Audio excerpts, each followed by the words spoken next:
E sabemos com um conhecimento seguro, com um conhecimento absoluto, que Deus faz com que todas as coisas, o texto não diz que cada coisinha, né, mas que o conjunto de todas as coisas trabalhem juntos. Então, não são as coisas que trabalham, é Deus que trabalha.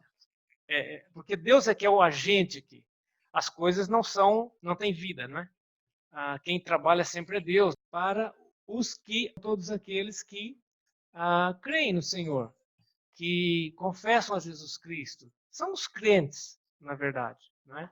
Então, Deus faz com que todas as coisas no seu conjunto trabalhem, resultando para o bem ou em bem, e para os que amam a Deus, para os cristãos. Lembrando o seguinte, irmãos, o bem aqui não é para mim. Deus não faz com que todas as coisas contribuam para o meu bem, porque isso não é individual. É para o bem de todos. Vejam, o texto está no plural, é o coletivo.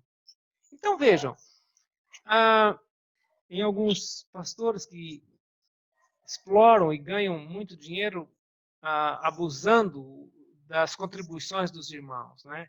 Aquelas igrejas que têm dono, por exemplo.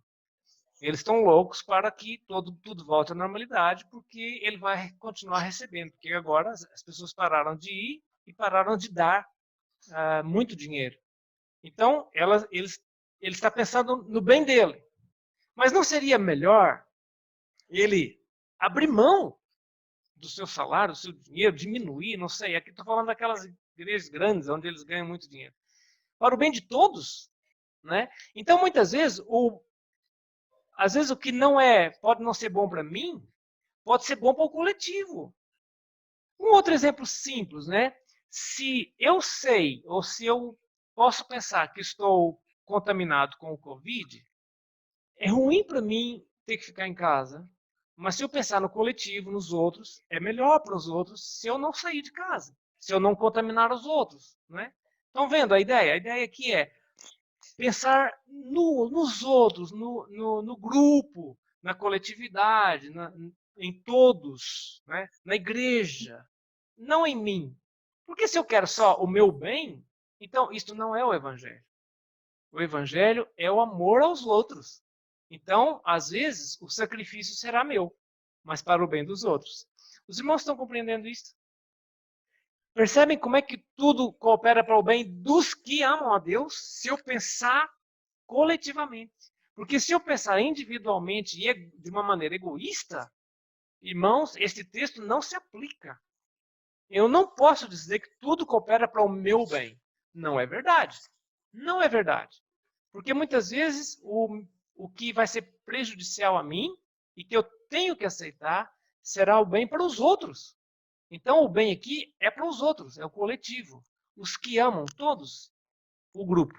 Os quais são chamados de acordo com o seu propósito. O texto todo está preso à salvação em Jesus. Então, aqueles que são chamados, é chamado no Evangelho, tá? Não é porque tem uns que são chamados, uns especiais, uns gurus, uns iluminados. Eu sou chamado de Deus, eu sou especial porque Deus me escolheu desde a criação do mundo, desde o ventre da minha mãe. Isto é megalomania, o exagero, né? Se acha, é o se achar demais. Eu fui escolhido, então eu sou escolhido, abrem alas, luz para mim, né? Quer dizer, não tem nada a ver com isso. O propósito de Deus sempre foi salvar o mundo por meio de Jesus Cristo. E o instrumento é o Evangelho de Jesus. Então tem a ver com o Evangelho. As coisas estão contribuindo para o bem coletivo dos que amam a Deus, e estes foram chamados segundo e com o propósito de pregar o Evangelho. Podem ler Romanos 8. Começa dizendo que nenhuma condenação há para os que estão em Cristo Jesus. Então a questão é condenação e salvação. Né? Os que têm Cristo estão salvos, os que não têm Cristo estão condenados. Este é o propósito de Deus por meio de Jesus, salvar o mundo. Jesus foi claro em dizer: eu vim para trazer salvação, eu não vim para condenar. Né? A expectativa de Jesus, a visão de Jesus, a missão de Jesus é a missão salvífica. Este é o Evangelho. O Evangelho não está preso a propósitos pessoais, irmãos. Aprendamos isto.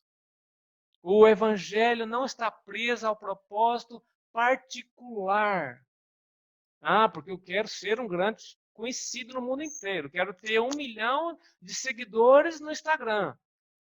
Isso não tem nada a ver com o propósito de Deus. Pode ser um propósito pessoal. Posso ter essa meta, mas é um mero plano humano. Mais nada. Deus não prometeu isto. Agora, o propósito nosso como igreja, irmãos, não é ser a melhor igreja do mundo, a maior igreja do mundo, a igreja mais rica do mundo, mais famosa, nada. É levar o evangelho de Jesus Cristo, para que as pessoas se salvem, para que tenham vida eterna, tenham garantia de vida eterna. Esta vida que vai passar, ela é temporária, não dura muito.